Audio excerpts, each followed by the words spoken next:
Hey guys, how's it going? It's Travis Sports with the Foresthill Film Lab. It's been a while since I've been on here, so I decided to, make a little bit of a comeback, tell you guys what I've been up to, and show you my new workspace that I've been working on. So I'm gonna basically dive into a video, kind of give you guys an update on what I've been doing, and kind of walk you through my new dream darkroom, so you guys can kind of see the look inside what a real photographer space looks like. So a lot of you guys are probably wondering where I've been, and a lot of I've seen your comments and I've seen your messages, and I felt horrible, like I was ignoring you guys. But basically, since a few years back, I was running the Foresthill Film Lab, and this was my main source of income. So I really had a lot more time to spend down here making videos, and I was really more immersed in photography. But since then, I have gotten a full-time job. I'm a permit technician, so I draw up city permits for different construction jobs. And because of that, I was able to kind of dial back the Foresthill Film Lab. It allowed me to just kind of focus more on my own work. And as a result, I kind of lost my steam on the YouTube channel. Mostly because my time spent down here was only for developing and whatnot. And I don't know, I almost felt like I ran out of things to talk about.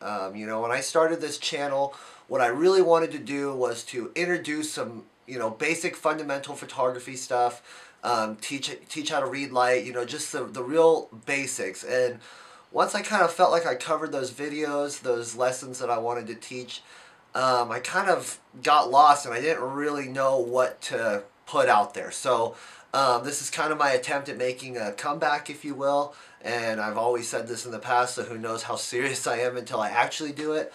But, for the past year or so, I've been somewhat embarrassed about my workspace. My sink was very rusty and disgusting. My darkroom was kind of a big mess, and so that was kind of always my hurdle. Once I clean the darkroom, I'll get on another YouTube video. Once I straighten it up in there, make it look better, I'll get back on there. And so even now my desk is kind of too messy, so that's why I decided to do it like this.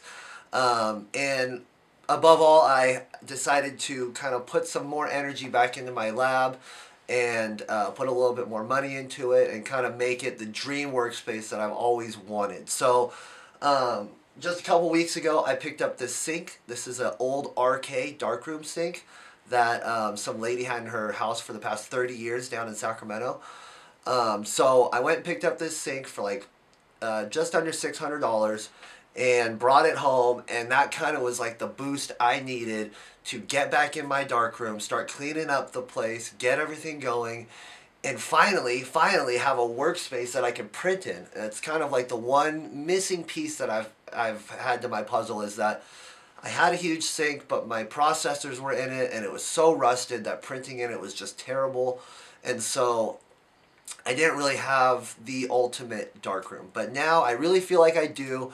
So I'm kind of using this as my push to make another video and show you guys my workspace and kind of show you what a real official darkroom looks like, as far as I can make one anyway. So I'm going to dive into this sink a little bit. I'm going to show you guys some of the things that it does, and I'll also kind of show you around and let you see a little bit into my world, as far as all the stuff I've got in here, because it's been a minute since I've shown you the lab, and I want to show you guys around. So let's dive into it.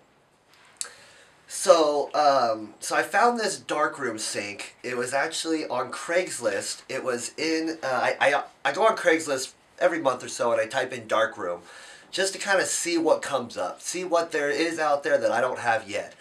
And so I've been looking for a sink for probably about 4 or 5 years now.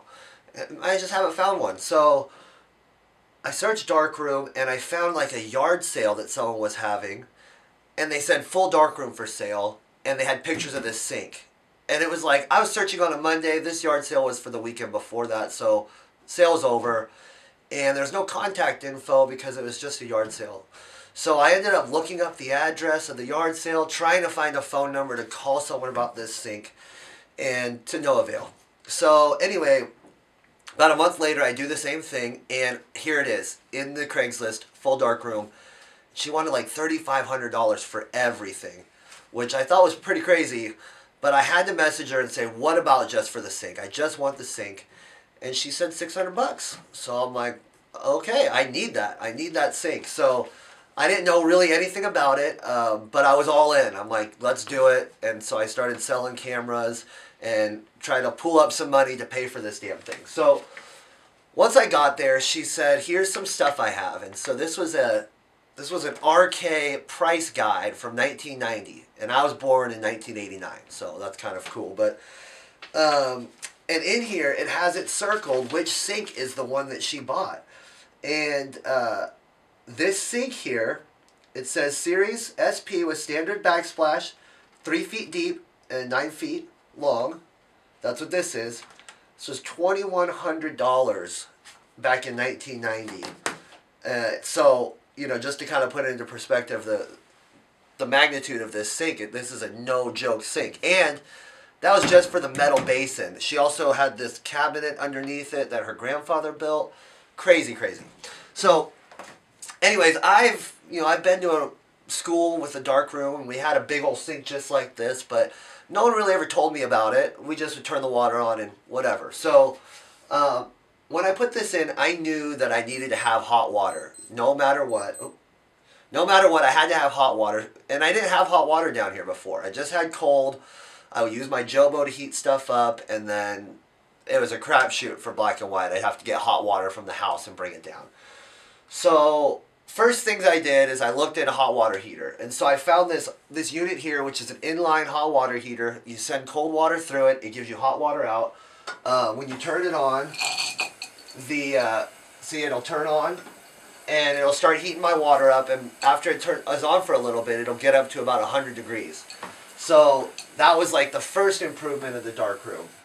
And then the second thing I found out when I started playing with this sink is that over here it actually has a temperature control knob. So I could have this water on, and when I turn this knob down here, it actually has a thermometer that will change temperature. And so I can control exactly, right now it's coming out at 68 degrees, which is exactly what temperature I need it to be.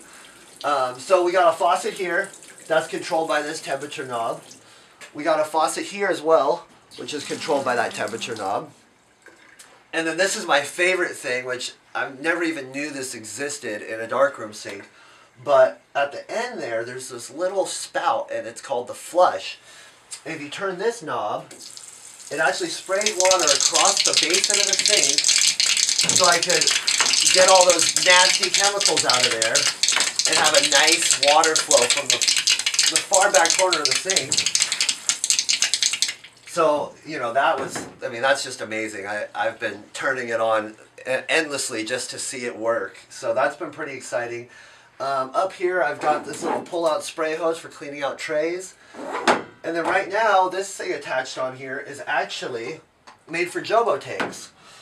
And so I could jam this thing in there and do a rinse with my Jobo tank if this thing would stay up. And so that's been pretty cool too. For doing like color film, I can just turn the hot water on and it's going to give me like a 100-degree rinse for as long as I want. So yeah, that's been a pretty big game changer. I finally got to clean all my graduates, starting to clean out my trays.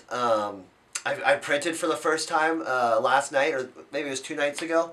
It was so easy, so much space, so much room. And then let me take you guys down here. I'm going to show you kind of the processing system that I've got going on. I'll get you guys a little bit closer so you can see exactly what I'm doing over there. So for the past few years, I've had a huge Jobo processor that I've always relied on to heat my chemicals for me, agitate my film tank, and basically just make my life overall easier. But a couple years ago, my first Jobo's heating unit, it kind of just like started getting gummed up by all the muddy water in it, and it shit out on me. So I panicked, and I needed to figure out a solution, and I caught wind of a second unit. So instead of trying to figure out a cheaper solution, I spent $400 and I bought a second Jobo. So for the past year, I've been relying on that. Everything was hunky-dory, working fine. But then, all of a sudden, not to my surprise, it shits out on me also. The motor, basically these Jobo units, they have a motor that pumps the water through the heating unit. So without that motor pumping, the heating unit doesn't work. So when that motor gets gummed up with dirt and soot and all that crap that my darkroom collects, they stop working. So recently, probably about just a few weeks ago, I borrowed a sous vide that my mom had to heat up my chemicals, and I was like, what the hell have I been doing my whole life? This is so much faster, so much more efficient, and it's not putting wear and tear on my Jobo unit, which, you know, these things are already 30, 40 years old. Well, probably 30 years old. So, you know, running them any longer than I have to isn't really my idea of a good time. So I picked up this sous vide unit on eBay. This thing's about 50 bucks, and it heats my chemicals so fast, and it holds it. It'll hold the temperature all damn day within decimal points. And, you know, this is the hardest part about color processing. I tell people all the time, the hardest part is color, or your chemical temperature, and this thing basically eliminates that as an issue. So I got that. I picked up this bucket because I like to just have a lot of space to put my bottles in, and then I even have it on like a little bit of a cooling rack so I could turn my flush on and the water will still run underneath that. So that's been pretty nice, just having that system set up for my chemical heating. It, you know, once I start out with warm water, I turn it on, and my chemicals are probably warm in about 20 minutes. So that's been a real game changer, a nice upgrade to the darkroom for me. You guys can't see it, but I also put another light in above me so that my sink actually had some light when I'm in here trying to do some work. Up here, I fixed up these shelves and put all my big paper up here. I've got some 24 by 36 and maybe even bigger. How big is this stuff? I don't even know, but it's huge. I don't really even know what I'm going to do with it, but you give it a shot. And so moving on to the Jobo system. Here, maybe if I could turn this a little bit. Moving on to the Jobo system. So before I had it in my sinks, it was kind of taking up the whole sink. It was horrible. I planned on putting that sink in here still because I needed something to hold these damn things. And a buddy of mine suggested, why don't you just build a shelf for them? So I kind of thought about it because they only drain out of one side, so they have to be a certain, you know, configuration. So they're actually backwards right now, but I don't really need any of this stuff on the front because I'm not using it for temperature control anymore. It just agitates now. So I got my 2 timers set up on the wall like I did before. You know, one controls one, obviously, the other controls the other one. And this gives me so much versatility. I could develop 4x5 at the same time as 35 millimeter, or I could do color and black and white simultaneously. Another nice added benefit is that now that the sink is right here, I could put my bottle in the sink, and so when I dump my chemicals back into the bottle, I don't need to be holding it, and I also don't need to remember which bottle it is. I just put it there once I pour it, and it's ready to go when I'm done. So yeah, that's been a huge improvement for me. I wish I kind of would have switched to the sous vide years ago because it's such a time saver.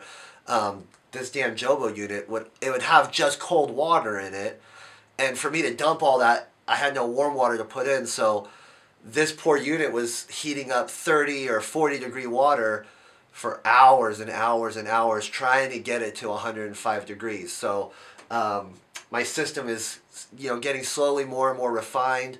This is kind of the beauty of photography, is that even once you have everything set up, you could always put in a little bit more effort and make it a little bit easier and better for yourself.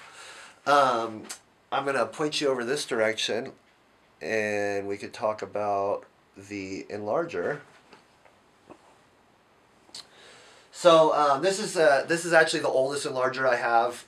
Well, I've had. This is the first enlarger I ever got. Kind of this enlarger specifically was kind of what gave me the drive to build my first darkroom in my mom's bathroom upstairs at our house. That was horrible. It was not a very good workspace. From there, I've built a couple more. This one obviously being the best. So we've got our enlarger here. What I like to do is I've got 3 enlargers in here. So the way I've got it set up right now is that this particular enlarger is made for 35 millimeter. I got it set up to be 35 millimeter. I've got all this dialed in to be correct. got the correct lens on there. And then over here, which I'm going to show you in just a moment, I've got my enlarger set up for medium format, and then next to that I have my 4x5 enlarger. So that kind of just gives me the option of switching formats while I'm in here printing without having to reconfigure an enlarger every single time. Because that's very tedious, and that's, you know, the less time that you spend messing with your enlarger, the more time you can spend printing. So as you can see, my desk over here, this is kind of a different direction for you guys to look, but this, you know, I still have some cleaning up to do. A real photographer's workspace isn't complete unless there's a little bit of chaos. So I'm going to point to you guys this direction, and we'll take a look at my other enlargers and kind of the end of the darkroom. So now you guys are really getting a whole 360 view of my lab. It's really not that big, but you can see the door out there now. This is probably a familiar view for you guys. I'm usually filming this direction anyhow. So here is my Omega Type 2D. This is my 4x5 enlarger, and it really is my favorite one to use. So ultimately I kind of end up putting, you know, 4x5 negatives ahead of everything else because I want to use this enlarger. I got this enlarger from an old man that was an old photo professor, and I think I've probably told the story before, but I went to his house. He had all this stuff, and he was in a wheelchair, and he had like this, you know, he was just falling on hard times, and he had so much photo stuff, and he really wanted to, you know, share it with me. So I made him a few offers on some things, and then I saw that he had this like pile of gravel in his front yard that he had been shoveling. He'd shovel it into like a red Flyer wagon, and then he would motorize wheelchair it across the yard and put it in another spot. And so I'm a strapping young lad, so I said, hey, why don't I move that pile of rocks for you? You know, it's going to take you 6 months. It'll take me an hour and a half. So I got to shoveling and moved that pile of rocks. We had a little bit of a pizza party. We talked about photography. He gave me some really, really excellent books. And at the end of the day, he said, hey, why don't you go get that 4x5 enlarger? You could have it. You've saved me hours of energy. So I earned it. You know, I'm very proud of that. It was kind of nice to get it from a real photographer who owned it. So this thing's awesome. I've got a motorized lift on it, so I don't have to strain myself, you know, cranking it manually. I get to press these easy little buttons and really, really fine-tune my, you know, my image size, if you will. I've got nice, you know, plates for this. We got a 4x5 in there. And then I also have, let's see what else we got.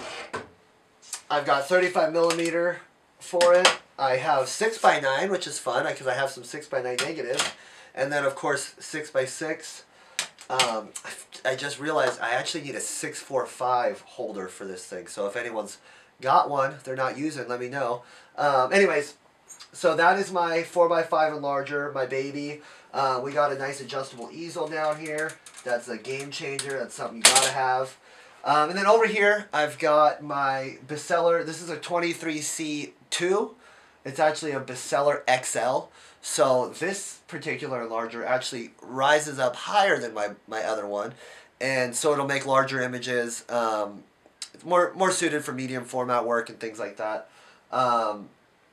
This is actually probably the nicest enlarger I have. It has a nice contrast filter holder here, which my other ones don't. And it's in pristine condition. I really don't use this one enough. I should. We got the timer back here, which is pretty neat. You set all these things, and I don't even think I have it plugged in right now because I haven't used that one yet. So here we have my beloved film dryer.